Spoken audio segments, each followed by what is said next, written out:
win by proving, first, excessive automation in a short amount of time creates serious social and economic harms. Secondly, that heavy taxation is necessary and justified to correct those harms. First, to my setup, clarification.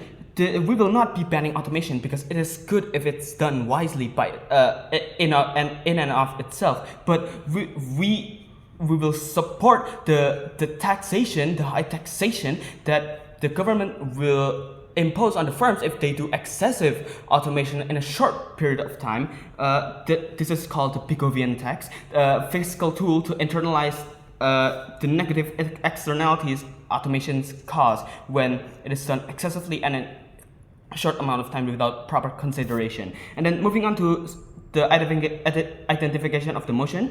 This is a policy motion, then the implementer of this tax is the government, and whether the state should intervene in the manufacturing market and tax large-scale automation is the burden of both sides that should be debated. And the government is obliged to propose a model or mechanism on how this policy will be implemented. Moving on to the matrix of this debate, it's a proof that first, it is more urgent. Secondly, it's going to be more beneficial for the laborers we supposedly are supposed to protect. And thirdly, it's reasonable for the companies that we tax them so high. Moving on to my characterizations and the status quo that we live in today. First, the rapid pace of automation in manufacturing. The automation that we are talking about here is AI and machines that replace entire sections of human workforce, and it will replace a repetitive, low-skilled labor.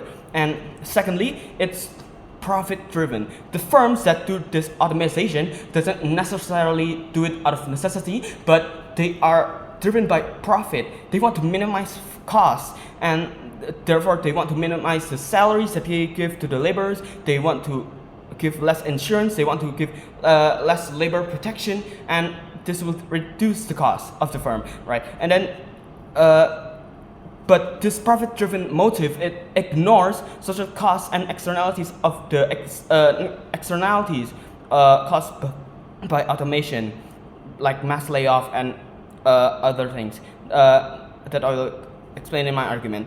Thirdly, the workers being laid off themselves, they come from a lower income background, they lack access to education, and they don't meet the job requirements because, for example, this marginal society, they don't even get to graduate high school. They don't get the skills that are needed to have high value jobs caused by the automation.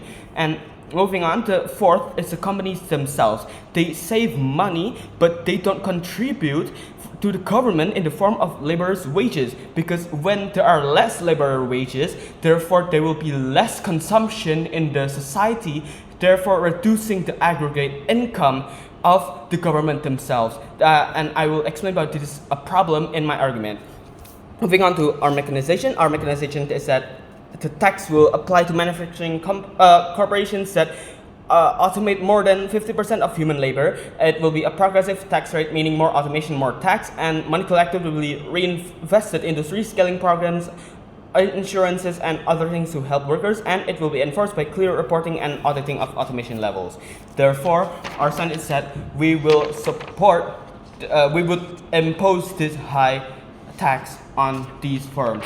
Okay, moving on to my argument. My first argument is that this taxation is a moral and economic duty of the government to internalize social costs of automation. The premise is that this automation will bring externalities to the society, therefore that often goes unnoticed by these corporations, and therefore needs balancing by the fiscal policy of the government, because it brings the market equilibrium above the socially optimal level, and that is therefore it's justified to impose a Pigovian tax. 3 layers of reasoning. First is automation displaces labor, reducing a society's welfare. When there is excessive automation, this will cause an increase in negative externalities like mass layoff, unemployment, decreased government income, and so on and so forth. That will increase, shift shift the curve of the marginal social, the this will cause dead weight in the labor market and reduces the total consumer and producer surplus. This increased marginal social cost means that the society has to pay more costs because of this automation. Firms themselves do not notice and they don't integrate to their decision making. Therefore, it will cause more harm than good and is not justified. Classic example of market failure and the market is above optimal. From on to my second reading, Pigouvian is the solution that government can use fiscally for efficient. The tax automation will be done until this marginal profit cost curve is shifted to the left enough that it is equal to the marginal social cost. Therefore, the equilibrium will be equal to the socially optimal equilibrium. But this doesn't mean we will ban automation. It ensures firms bear the full social cost and that they integrate the social cost into decision making. Therefore, and our the tax revenue goes to programs that we have explained earlier, our mechanization, and it will restore the market and protects laid-off laborers.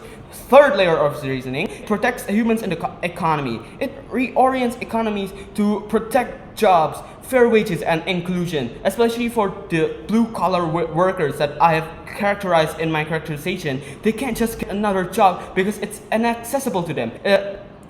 It is not justified for the government to leave these people alone. Therefore, this tax is justified and our mechanism of heavily taxing them is justified. And then moving on to my second argument, the tax saves the economy and labor market from instability, inequality, and unsustainability. The premise is that automation creates large-scale harms that government is forced to pay for. The two layers of reasoning. The short term, first layer of reasoning is short term. Displacement without preemptives is devastating. People lose jobs. That lose jobs must be protected by the state.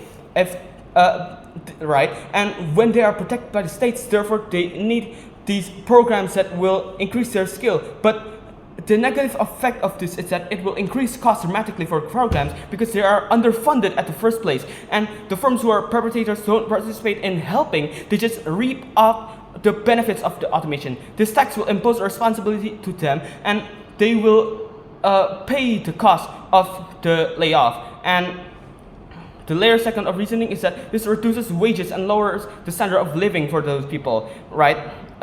This creates inequality, reduces consumption, and reduces well-being. And even if you say that this will create more jobs, as I said earlier, they are not qualified and the transition takes time. Therefore, proud to propose.